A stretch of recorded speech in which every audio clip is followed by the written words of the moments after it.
السلام علیکم ورحمۃ اللہ وبرکاتہ۔ ناظرین، اس وقت ہم موجود ہیں شہر اعتکاف میں اور اس وقت سیل سنٹر میں موجود ہیں اور یہاں پر کافی گہما گہمی ہے، لوگ جو ہے اس وقت کتب جو ہے وہ خرید رہے ہیں۔ اس وقت ہمارے ساتھ ایک سٹیزن موجود ہیں، ان سے گفتگو کرتے ہیں۔ السلام علیکم۔ وعلیکم السلام سر، یہ بتائیں کہ آپ کا نام کیا ہے اور کہاں سے تشریف سر، لائیں؟ میں محمد اقبال بلوچ فرام وادی سون ڈسٹرکٹ خوشیاب۔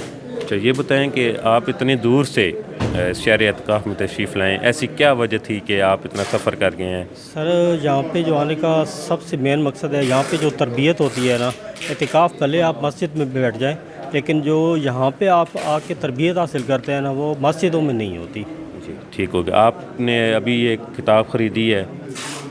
جی، میں نے یہ کتاب خریدی ہے، پہلے بھی الحمدللہ میرے پاس کافی کتابیں موجود ہیں ڈاکٹر صاحب کی، اور ابھی یہ آج مجھے پسند ہے تو یہ بھی خرید دی ہے۔ تو یہ ایک سرمایہ ہے بچوں کے لیے، خود بھی پڑھتا ہوں اور جو میرے بچے ہیں، رشتہ دار وغیرہ گھر میں آتے ہیں، تو جو بھی پڑھتا ہے اسے کچھ نہ کچھ جو ہے نا وہ حاصل ہوتا ہے۔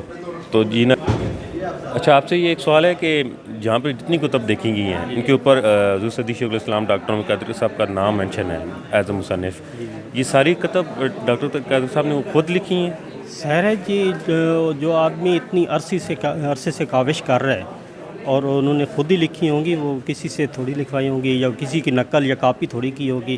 اور الحمدللہ جب وہ بیٹھتے ہیں بولنے کے لیے، تو آج تک کوئی ایسا خطیب، میں نے اپنی زندگی میں تقریباً 45 ایئر ہو گیا ہوں میرے بھی، اتنا کوئی ایسا خطیب نہیں دیکھا کہ جو 10 12 گھنٹے لگاتار بولتا رہے، اور ان کے اندر اتنی ہوتی ہے کیپیسٹی، جو بولتے ہیں تو وہ لکھ بھی لیتے ہیں۔